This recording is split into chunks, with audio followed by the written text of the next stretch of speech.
ओम जय संतोषी माँ, ओम जय संतोषी माँ, ओम जय संतोषी माँ, ओम जय संतोषी माँ, ओम जय संतोषी माँ, ओम जय संतोषी माँ। शुक्रवार के दिन माँ संतोषी का व्रत पूजन किया जाता है। पूजा के दौरान सरस्वती माता की आरती, पूजन और माता की कथा सुनाई जाती है और सुननी चाहिए। माता जी की आरती और उनकी स्मरण करने से ही सारे कष्ट मिट जाते हैं और माता जी के पूजन करने से जीवन में सुख समृद्धि बढ़ती है। संतोषी माता के व्रत और पूजन करने से संतोषी माता प्रसन्न होकर मनुष्य की हर मनोकामना पूर्ण करती है। संतोषी माता की व्रत कथा इस प्रकार है। एक बुढ़िया थी, उसके 7 बेटे थे। 6 कमाने वाले थे, एक बेटा कुछ भी नहीं कमाता था। बुढ़िया 6 की रसोई बनाती, भोजन कराती, उनसे जो पैसा उनसे जो जूठन बचती थी वो 7वें को दे देती थी। एक दिन वह पत्नी से बोला, देखो मेरी माँ मुझसे बहुत प्रेम करती है। वह बोली, क्यों नहीं होगा प्रेम, तो वो आपको सबका जूठा जो खिलाती है। वो बोला, ऐसा नहीं हो सकता है। मैं अपनी आँखों से जब तक देख न लूँ मैं नहीं मान सकता। कुछ दिन के बाद त्यौहार आया। घर में 7 प्रकार का भोजन, लड्डू बने थे और वह जांचने के लिए सर दर्द का बहाना बनाकर पतला वस्त्र धारण कर ओढ़े रसोई में सो गया। वह कपड़े से सब देखता जा रहा था। भाई भोजन करने आया। उसने देखा माँ ने उनके लिए सुंदर आसन बिछाया, हर प्रकार की भोजन रखा, उन्हें बुलाया। वह सारा देखता रहा। जब 6 भाइयों को भोजन करके उठे तो माँ ने उनकी झूठी थालियों से लड्डू के टुकड़े उठाकर एक लड्डू बनाया। जूठन साफ करके बुढ़िया माँ ने उसे पुकारा, बेटा 6 भाइयों का भोजन कर गए, अब तू कब खाएगा। वह कहने लगा, माँ भोजन नहीं करना मुझे, मैं परदेश जा रहा हूँ। माँ ने बोला, कल जाता हुआ आज ही चला जा। वह बोला, आज ही जा रहा हूँ। यह कहकर वह घर से निकल गया। चलते समय पत्नी की याद आ गई।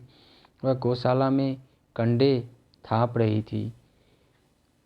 वह जाकर बोला, हम जावे परदेश, आवेंगे कुछ काल, तुम रहियो संतोष से परम अपनों पाल। और उनकी पत्नी बोली, आओ पिया आनंद से, हमारो सोच हटाए, राम भरोसे हम रहे, ईश्वर तुम्हें सहाय। 2 निशानी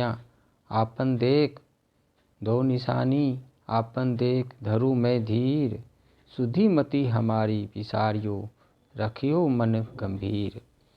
वह बोला, मेरे पास तो कुछ भी नहीं है, यह अंगूठी है, सो ले अपनी कुछ निशानी मुझे दे दो। वह बोली, मेरे पास क्या है, यह गोबर बड़ा हाथ है। यह कहकर उसकी पीठ पर गोबर के हाथ की थाप मार दी और वह चल दिया। चलते चलते दूर देश पहुंचा। वहाँ एक साहूकार की दुकान थी। वह जाकर कहने लगा, भाई मुझे कुछ काम दे दो, मुझे नौकरी पे रख लो। साहूकार को ज़रूरत थी, बोला ठीक है। तो साहूकार ने यह काम देखकर उनके बहुत दाम मिलेंगे यह सब। वह सुबह 7 बजे से 10 बजे तक नौकरी करने लगा। कुछ दिनों में वह सारा काम अच्छा से करने लगा। जेठ ने काम देखकर उसे आधे मुनाफे का हिस्सेदार बना दिया। वह कुछ वर्षों में बहुत बड़ा सेठ बन गया और यह मालिक सारा कारोबार उस पर छोड़कर चला गया। उधर उसकी पत्नी को सास ससुर दुख देने लगे। सारा घर का काम करवा कर उसको लकड़ियों लेकर जंगल में भेज देते। घर में आटे से जो भी भूसी निकलती उसकी रोटी बनाकर रखती जाती और फूटे नारियल में पानी दे देती। एक दिन वह लकड़ी लेने जा रही थी। रास्ते में बहुत सी महिलाएं संतोषी माता की व्रत करती हुई दिखाई देती हैं। वह वहाँ खड़ी होकर कथा सुनने लगी। उनसे पूछने लगी, बहनों तुम किस देवता का व्रत करती हो? उसके बाद उससे क्या फल मिलता है? यदि तुम इस प्रकार व्रत महत्व समझाओगे तो मैं तुम्हारे बहुत आभारी रहूँगी। जब एक महिला बोली, सुनो, यह संतोषी माता का व्रत है, इसे करने से दरिद्रता दूर होती है। जो कुछ मैं भी मन में जो कामना है संतोषी माता उनको पूरा कर देती हैं। वह महिला बोली, सवा आने का गुड़ चना लेना, शुक्रवार को निराहार रहकर कथा सुनना और मनोकामना पूर्ण होने पर उद्यापन करना। शुक्रवार के दिन में घर में कथी खट्टे नहीं रहने चाहिए। यह सुन बुढ़िया कि बहुत जल्दी रास्ते में लकड़ी के बोझ को बेच दिया। उन पैसों से गुड़ चना लेकर माता के व्रत की तैयारी करने आगे चली आई और सामने मंदिर देखकर पूछने लगी, यह मंदिर किसका है? सब कहने लगे, संतोषी माता का मंदिर है। यह सुनकर माता के मंदिर में जाकर माता के चरणों में लिपट गई और विनती करने लगी, माँ, मैं अनजान में ही व्रत का कोई नियम नहीं जानती, मैं दुखी हूँ। हे माता जगत जननी, मेरा दुख दूर करो, मैं आपकी शरण में हूँ। माता को बड़ी दया आई। एक शुक्रवार बीता कि दूसरे शुक्रवार उसके पति का पत्र आया। तीसरे शुक्र उसके पति ने उसको पैसे भेज दिए। यह देख जेठ जेठानी का मुंह बनाया और उसको ताने देने लगे, तब तो इसके पैसा आ गया है, अब यह बहुत इतराएगी। बेचारी आंखों में आंसू भरकर संतोषी माता के मंदिर चली गई। माता के चरणों में बैठकर रोने लगी। रट रट कर बोली, माँ, मैंने पैसा कम मांगा, मुझे पैसे से क्या काम, मुझे तो अपना सुहाग चाहिए, मैं तो अपने स्वामी के दर्शन करना चाहती हूँ। तब माता ने प्रसन्न होकर कहा, जा बेटी, तेरा स्वामी घर आ जाएगा। यह सुनकर खुशी खुशी वह घर जाकर काम करने लगी। अब माँ संतोषी माँ विचार करने लगी, इस भोली पुत्री को मैंने कह तो दिया तेरा पति आएगा, लेकिन कैसे? वह तो इसे स्वप्न में याद भी नहीं करता। उसे याद दिलाने को मुझे भी जाना पड़ेगा। इस तरह माता उस बुढ़िया के बेटे के स्वप्न में जाकर कहने लगी, साहूकर के बेटे सो रहा है कि या जागता है? वह कहने लगी, माँ सोता भी नहीं है, जागता भी नहीं है, कहो क्या आज्ञा है? संतोषी माँ कहने लगी, तेरा घर बार कुछ है कि नहीं? वह बोला, मेरे पास सब कुछ है, माँ बाप है, बहू है, और क्या कमी है? माँ बोली, भोले, तेरी पत्नी घोर कष्ट में है, तेरे माँ बाप उसे परेशानी दे रहे हैं, वह तेरे लिए तरस रही है, तू उसकी सुध ले लो। वह बोला, हाँ माँ मुझे पता है, पर मैं वहाँ जाऊँ कैसे? माँ कहने लगी, मेरी बात सुन, सवेरे नहा धोकर संतोषी माता का नाम ले, घी का दीपक जलाकर दुकान पर जा बैठ। देखते देखते सारा तुम्हारा लेन देन उतर जाएगा, सारा माल बिक जाएगा और सांझ तक धन का भरी ढेर लग जाएगा। संतोषी माता ऐसा कहने के बाद आगे कह रही हैं कि थोड़ी देर में तुम्हारे सारे सामान बिक जाएंगे और सारा पैसा घर में ढेर लग जाएगा। शाम तक संतोषी माता का यह चमत्कार देख खुश होने लगा और धन इकट्ठा कर वह घर ले जाने के लिए वस्त्र गहने खरीदने लगा और घर को निकल गया। उसकी पत्नी जंगल में लकड़ी लेने जाती है। लौटते समय माता जी के मंदिर में जाती है। प्रतिदिन वह वही विश्राम करती है। अचानक से धूल उड़ने लग जाती है। धूल उड़ती देख माता उनसे पूछने लगी, हे माता, ये धूल कैसे उड़ रही है? हे पुत्री, तेरा पति आ रहा है, अब तू ऐसा कर, लकड़ी की 3 ढेर तैयार कर, एक नदी के किनारे रख कर, दूसरा मंदिर में रख और तीसरा अपने सर पर ले जा। तेरे पति को लकड़ियों का गट्ठर देख तेरे लिए मोह पैदा होगा और वहाँ यह रुकेगा, नाश्ता पानी खाकर माँ से मिलने जाएगा। अब तू लकड़ियों का बोझ उठाकर चौक से जाना और गट्ठर नीचे रख देना, जोर से आवाज़ लगाना, लो सासू जी, लकड़ियों का गट्ठर लो भूसी की रोटी दो, नारियल के खेपरी में पानी दो, आज मेहमान कौन आया है। माता जी अच्छा कहकर जहाँ माँ ने जैसा किया वैसा करने लगी। इतने में यात्री आ गए। सूखी लकड़ी देख उनकी इच्छा हुई कि हम यहीं आराम करें। भोजन बनाकर खा पी कर गाँव जाएं। आराम करके गाँव के को चल गए। उसी समय सिर पे लकड़ी का गट्ठर लिए वह आती है। लकड़ियों का बोझ आंगन में उतार कर जोर से आवाज़ लगाती है, लो सासू जी लकड़ियों का गट्ठर लो, भूसी की रोटी दो, आज मेहमान कौन आया है। यह सुनकर उसकी सास बाहर आकर उस अपनी दिए हुए कष्टों को भुलाने के लिए कहती है, बहू ऐसा क्यों कह रही हो, तेरा मालिक आया है, आ बैठ भोजन कर, कपड़े गहने पहन। उसकी आवाज़ सुन उसका पति बाहर आता है, अंगूठी देकर व्याकुल हो जाता है। माँ से पूछता है, माँ यह कौन है। माँ बोली, बेटा यह तेरी बहू है। जब से तू गया है तब से सारे गांव में भटकती रहती है, घर पर काम काज भी नहीं करती है। माँ ने देखा तुम्हें, दूसरे के घर की चाबी दे दो, मैं उससे रहूँगा, ऐसा माँ कहती है।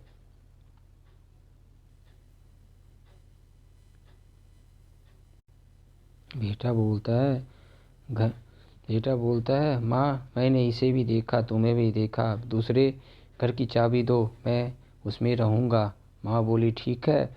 अब वह दूसरे मकान की तीसरी मंजिल पे अपना सारा सामान ले जाएगा, वहीं रहेगा। एक दिन में राजा के महल में जैसा ठाट बाट बन गया। अब क्या था, बहुत सुख भोगने लगी। इतने में शुक्रवार आया। पति ने कहा, मुझे संतोषी माता के व्रत का उद्यापन करना है। पति बोला, खुशी से कर लो। वह उद्यापन की तैयारी करने लगी। जेठानी के लड़कों को भोजन के लिए गई। उन्होंने कहा, ठीक है, पर पीछे से जेठानी ने अपने बच्चों को सिखा दिया भोजन के वक्त खटाई मांगना, जिससे उसका उद्यापन भंग हो जाए। लड़के ने खीर खाकर पेट भर खाया, लेकिन खाते ही कहने लगा, हमें तो खटाई चाहिए, हमने खीर नहीं खानी है। वह कहने लगा, तो यह संतोषी माँ का तो माता का प्रसाद है, खटाई नहीं खाई जाती है। लड़के उठ खड़े हुए बोले, मुझे पैसा ही दे दो। भोली बहू कुछ नहीं जानती थी। उन्होंने पैसे दे दिए। लड़के उसी पैसे से इमली खाकर खाने लगा। यह देखकर बहू पर माता जी ने गुस्सा किया। राजा के दूत उसके पति को पकड़ के ले गए। जेठ जेठानी कहने लगे, लूट लूट कर धन लाया था, अब पता लगेगा जब जेल की मार खाएगा। बहू यह सहन नहीं हुआ, रोती हुई माता के मंदिर गई। कहने लगी, यह क्या हंसा कर आप क्यों भक्त को रोनाने लगी। माता बोली, बेटी तूने उद्यापन करके मेरा व्रत का भंग किया। वह कहने लगी, माता मैंने क्या अपराध किया, मेरी भूल को क्षमा करो। मैंने भूल से बच्चे को पैसे दे दिए थे, मुझे क्षमा करो, मैं फिर से उद्यापन करूँगा। माँ बोली, अब भूल मत करना, कहती है तब भूल नहीं होगी, अब वह कैसे आएंगे। माँ बोली, जा तेरा पति तुझे रास्ते में आता मिलेगा। वह निकली और रास्ते में उनका पति मिला। पूछे, कहाँ गए थे। कहने लगा, इतना धन जो कमाया था उसका टैक्स राजा ने मांगा था, वह भरने गया था। वह खुश होकर बोली, अब घर को चलो। कुछ दिन बाद फिर शुक्रवार आया और बोली, मुझे दोबारा माता जी का उद्यापन करना है। पति ने कहा, करो। फिर जेठ के लड़कों को भोजन को कहने गई। जेठानी ने एक दो बातें फिर से सिखा दिया था, तुम सब लोग पहले ही खटाई मांगना।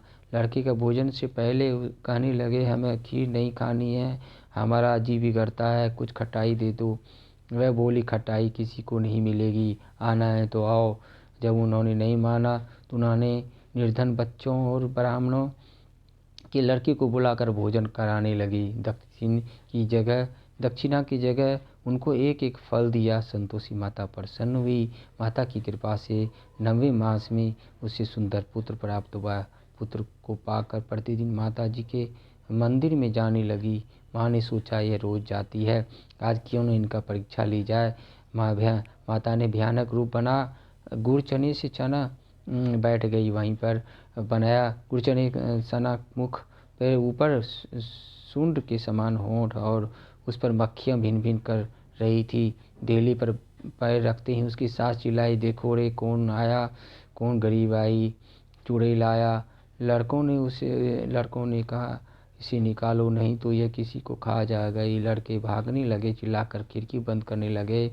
बहू खिड़की से देख रही थी और खुशी से चिल्लाने लगी, आज मेरी माता जी घर आई है, माँ संतोषी घर आई है। वह बच्चे को दूध पीने से हटाती है। इतने में सास को क्रोध आया। वह बोली, क्या हुआ? बच्चे को पटक दिया। इतने में माँ की प्रताप से लड़के लड़के नजर आने लगे। वह बोली, माँ मैं जिसका व्रत करती हूँ वह संतोषी माता है। सबने माता जी के चरण पकड़ लिए और विनती कर कहने लगा, हे माता, हम नादान हैं, हमसे बहुत बड़ी गलती हुई। हमने व्रत को भंग करने का कोशिश किया, अपराध किया। माता आप हमारे अपराध को क्षमा करो। इस प्रकार माता प्रसन्न हुई। बहू को प्रसन्न हो जैसा फल दिया वैसा माता सबको दे। जो पढ़े उसका मनोरथ पूर्ण होता है। जो संतोषी माता का सच्चे मन से व्रत करते हैं, सुनते हैं और दूसरे को सुनाते हैं, जो उनकी रास्ते पर चलते हैं, संतोषी माता जरूर प्रसन्न होती है। संतोषी माता हमेशा निर्धन और कष्टों को दूर करती हैं। जो उनके रास्ते पर चलती हैं, जो सच्चे मन से उनकी आराधना करते हैं और दूसरे किसी को कोई कष्ट नहीं देता, उनकी सच्चे मन से आराधना करते हैं, सच्ची संतोषी माता उनकी पूर्ण करते हैं, सारी धन धान से पूर्ण करते हैं। जय संतोषी माता की जय।